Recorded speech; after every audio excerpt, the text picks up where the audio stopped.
Halo guys, di video ini kita akan belajar tentang binary integer programming ya, atau programa integer biner. Ini soalnya, dan ini adalah formulasi masalahnya ya. Jadi ada variabel keputusan, ada fungsi tujuan, ada fungsi kendala.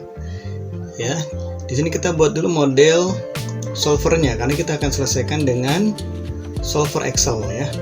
Jadi di sini kita buat matriks atau model solvernya ya.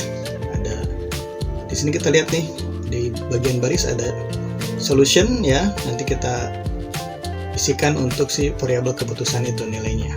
Kemudian variabel keputusan ini ada 4 ya, X1, kemudian X2, X3, dan X4 ya. Nanti nilainya di atasnya nih yang akan dicarikan oleh Excel solver.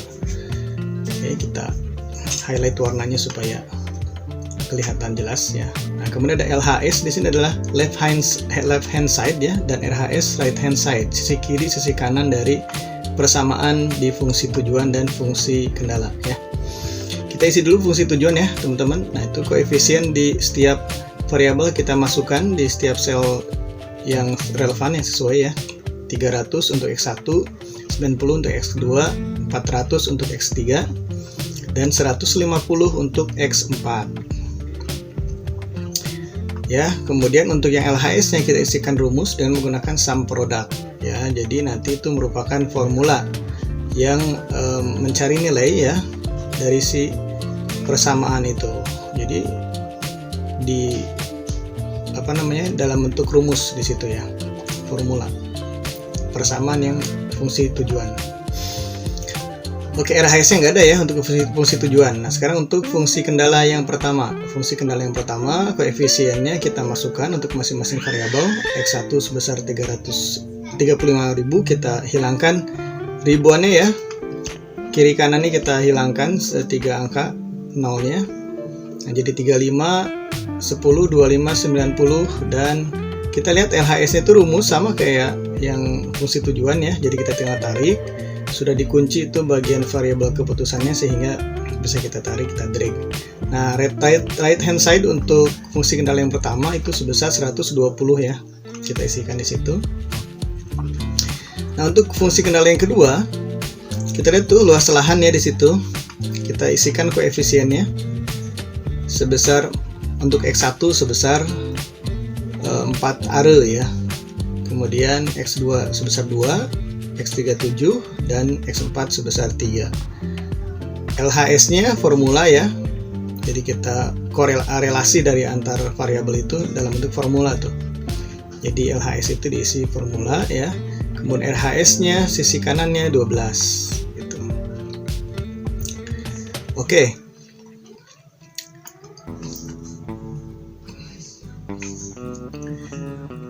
Nah ya, jadi itu kita tandai dulu untuk yang nilai Z yang akan dicari itu ya, nilai optimalnya kita warnai dengan warna hijau supaya kentara.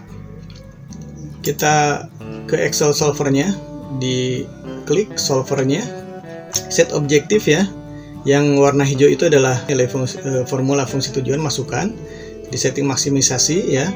Changing variabelnya yang warna kuning ya, variabel keputusan. Kemudian fungsi kendala ya, constraint yang pertama ya.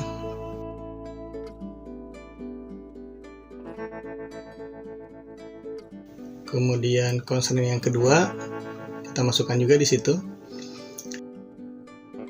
Dan constraint yang ketiga yaitu X1 tambah X2 kurang dari sama dengan 1 ya. Berarti sel yang I12 dan J12 ya. X1, X2 itu kurang dari sama dengan 1 ya, kalau dimasukkan ke solver seperti itu ya.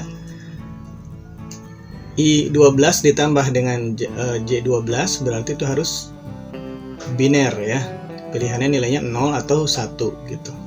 Yang terakhir nih, kendala yang keempat, semua variabel itu biner ya. Jadi kita sorot tuh yang X1 sampai X4, kemudian kita pilih biner. Oke ya.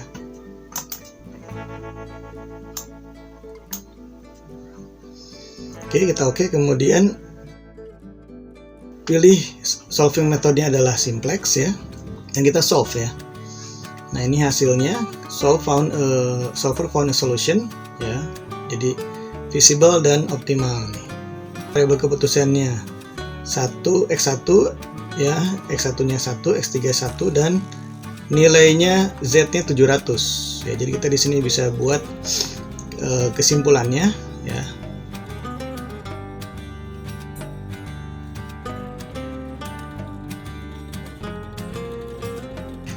Jadi fasilitas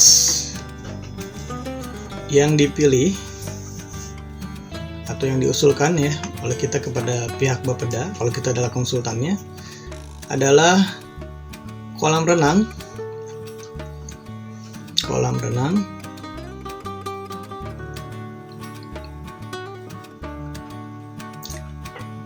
dan lapangan atletik ya. Nah, masing-masing satu tentunya ya. Nah, dengan jumlah pengguna yang kemungkinan akan menggunakan fasilitas tersebut ya sebanyak 700 orang per hari ya. Gitu. Jadi yang di kesimpulan itu yang dimuat adalah solusi yang di warna kuning dan nilai fungsi tujuan LHS ya yang warna hijau. Seperti itu.